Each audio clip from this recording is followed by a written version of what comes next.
आइए स्वागत करते हुए दिल से हमारे प्रधानाचार्य जी का वो मंच पर आए और हमारे बच्चों के लिए और ऑडियंस के लिए 2 लाइन बोले। जोरदार तालियों से हमारे प्रधानाचार्य जी का स्वागत कीजिए।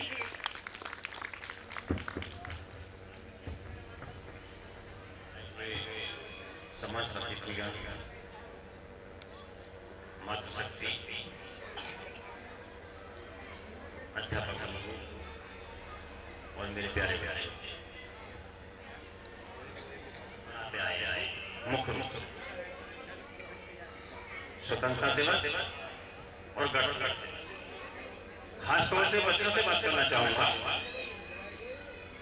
स्वतंत्रता दिवस का मतलब होता है हमें आजादी मिली उस दिन, और गणतंत्र दिवस का मतलब होता है हमने अपने नियम कानून संविधान को आत्मसात किया। इस तरह हम 2 पर्वों को मनाते हैं और इस शुभ अवसर पर छोटे मोटे कार्यक्रम हर विद्यालय में हर संस्था में होते चले आ रहे हैं। मुख्य रूप कर्तव्य और अधिकार का बड़ी विनम्र और कर्तव्यों को भूल जाते हैं। जब तक हम अपने कर्तव्यों का निर्वहन न करें तब तक हमारे अधिकार निरर्थक होते हैं। इस तरह की बात यदि हम में से प्रत्येक नागरिक आत्मसात कर ले, अपने आत्मा में बैठा ले, तो हमारे देश में, हमारे संविधान में, हमारे जीवन में कोई दिक्कत आने वाली होती नहीं। हमें अपने अधिकारों का इतना ध्यान रखना होता है और कर्तव्यों को भूलना ये एक व्यक्ति की प्रवृत्ति बन गई। ऐसी प्रवृत्ति हालांकि अब कुछ घटी है, लेकिन जब हमारा देश गुलामी की जंजीरों में बंधा था, उस पर यदि दृष्टि डालें तो देखने में आता है हमारे देश में बहुत बड़े बड़े वीर थे, जिसमें कपड़ों के कारखाने, किसान की पैदा होने वाली हर चीज पूरी तरह से मात्रा में कर सकता, जो एक आदमी पूरी सेना से युद्ध कर सकता। लेकिन जो लोग गुलाम करने आए, उस राष्ट्रीय भावना की कमी के कारण ही हम सब धीरे धीरे एक करके गुलाम होने चले।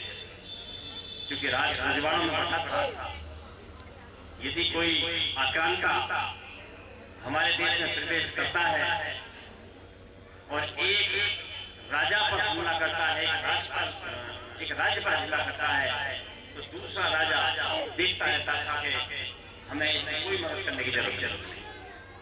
हमारी पहले ही जागृत हो गई होती या कम ना होती तो शायद हमें ये 200 वर्षों की गुलामी अंग्रेजों की जो लिए। प्यारे बच्चों, मैं ज्यादा समय न लेते हुए आपसे अपेक्षा करूंगा, उम्मीद करूंगा, अपने साथियों से उम्मीद करूंगा कि हम अपनी इस नई आने वाली पीढ़ी को राष्ट्रीय भावना से ओतप्रोत बनाएं। सबसे बड़ी बात मातृभूमि की होती है, राष्ट्रीय भावना की होती है। सबसे बड़ा देवता मातृभूमि। स्वामी विवेकानंद ने 4 वर्षों की यात्रा विदेश में की, 2 वर्षों की यात्रा अपने देश में की, और जब विदेश से होते तो उन्होंने सारांश में एक बात कही कि अब भारत को केवल एक है, अधिकता बहुत है, और वो देवता कौन हो? वो केवल मातृभूमि हो। यदि हम मातृभूमि को एक देवता मान लें और उसी की पूजा करें, तो मैं समझता हूँ, स्वामी विवेकानंद के वचन से मैं समझता हूँ, आने वाले समय में हमें कोई पतन नहीं करने का, कोई गुलाम नहीं करने।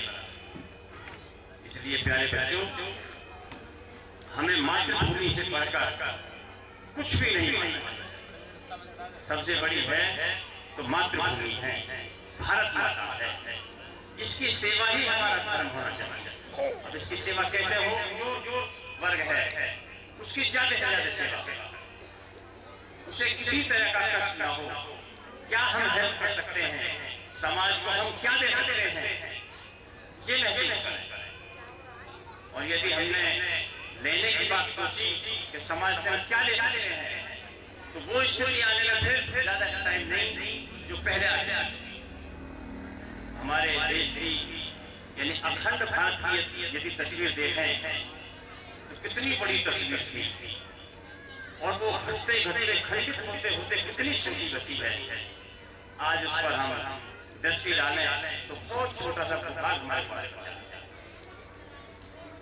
यदि हम और इतिहासों में पढ़ें, देखते हैं तो गांधार जो गांधारी माता थी जो जहाँ थी, कहाँ है इस समय? अफगानिस्तान पहले कुछ था ही नहीं दुनिया में, केवल भारतवर्ष था। उन्होंने लूटपाट की, फिर वो यहाँ से जाना चाहते थे तो उन्होंने एक खंड को अलग कर दिया, एक टुकड़े को ले लिया। इस तरह धीरे धीरे इन लगभग 2500 वर्षों में हमारे देश की तस्वीर कितनी खंडित हुई चली गई, और उसके बाद भी कुछ लोग यहीं पर रहे। अब फिर वो स्थिति है।